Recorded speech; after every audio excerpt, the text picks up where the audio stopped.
अर्पण सबसे बड़ा होता है भावनाओं का, जीवन के उन क्षणों का जो मुझे अर्पित करते हो, क्योंकि वे क्षण जो जीवन का शारीरिक सुख बटोरने में व्यय करते हो, उन्हें अपने संसार से हटाकर अगर मुझ तक आने के लिए व्यय करते हो, निश्चित रूप से तुम्हारी भावना में कहीं न कहीं भक्ति का अंकुर तो होता ही है।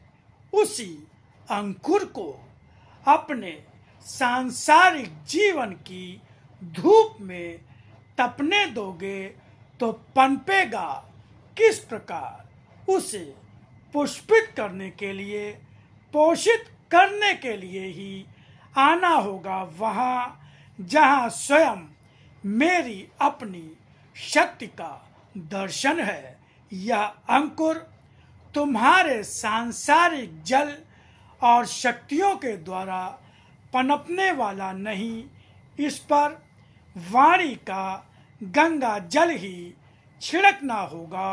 वाणी की अनवरत धारा में नहाया जीवन हर पल सार्थक होगा।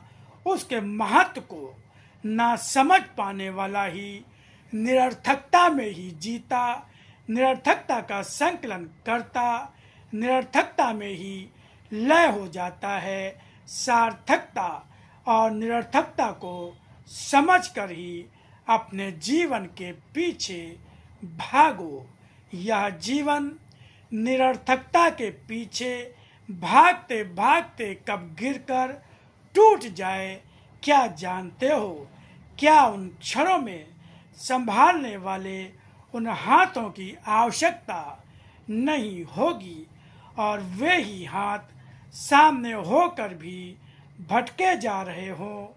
इन्हें समझो, पकड़ो और पकड़ कर ही आगे बढ़ो।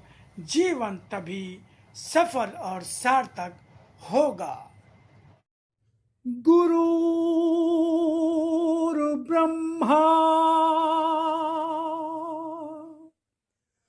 गुरुर्विष्णु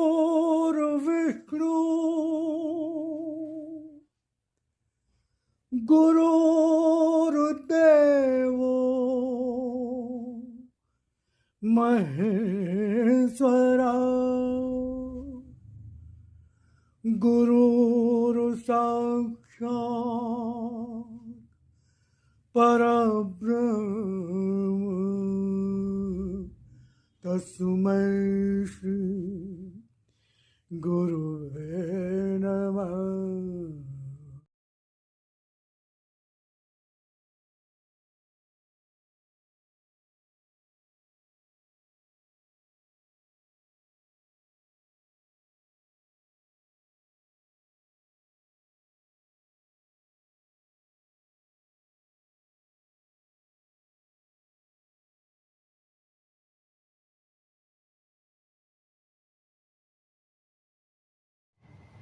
अहंकार मन का अंधकार होता है जो तुम्हारी बुद्धि पर भी अधिकार कर लेता है, तुम्हारी दृष्टि पर भी, और तुम स्वयं को हर ओर से पूर्ण मान बैठते हो।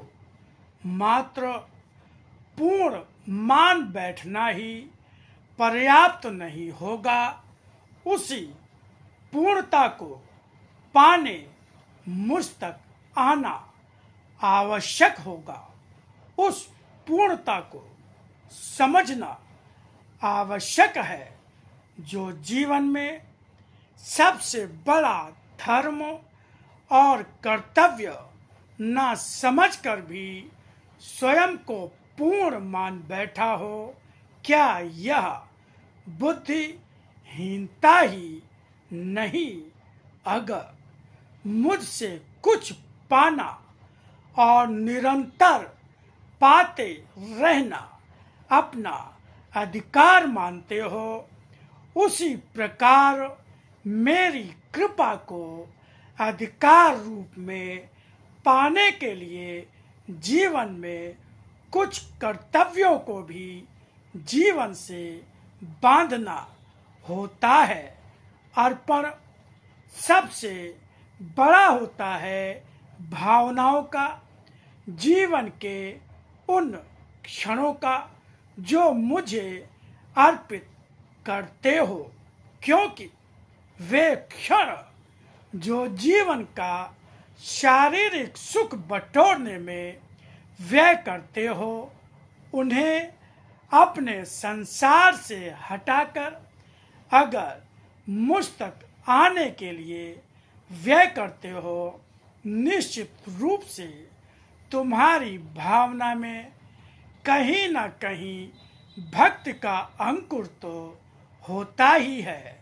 उसी अंकुर को अपने सांसारिक जीवन की धूप में तपने दोगे तो पनपेगा किस प्रकार। उसे पुष्पित करने के लिए, पोषित करने के लिए ही आना होगा वहाँ जहाँ स्वयं मेरी अपनी शक्ति का दर्शन है।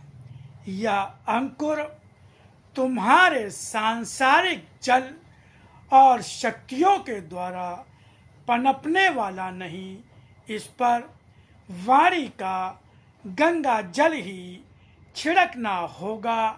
वाणी की अनवरत धारा में नहाया जीवन हर पल सार्थक होगा। उसके महत्व को न समझ पाने वाला ही निरर्थकता में ही जीता, निरर्थकता का संकलन करता, निरर्थकता में ही लय हो जाता है।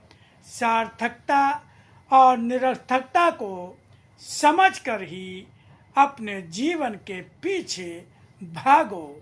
यह जीवन निरर्थकता के पीछे भागते भागते कब गिरकर टूट जाए क्या जानते हो?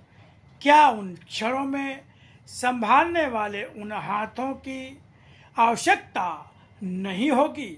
और वे ही हाथ सामने होकर भी भटके जा रहे हो, इन्हें समझो, पकड़ो और पकड़ कर ही आगे बढ़ो। जीवन तभी सफल और सार्थक होगा।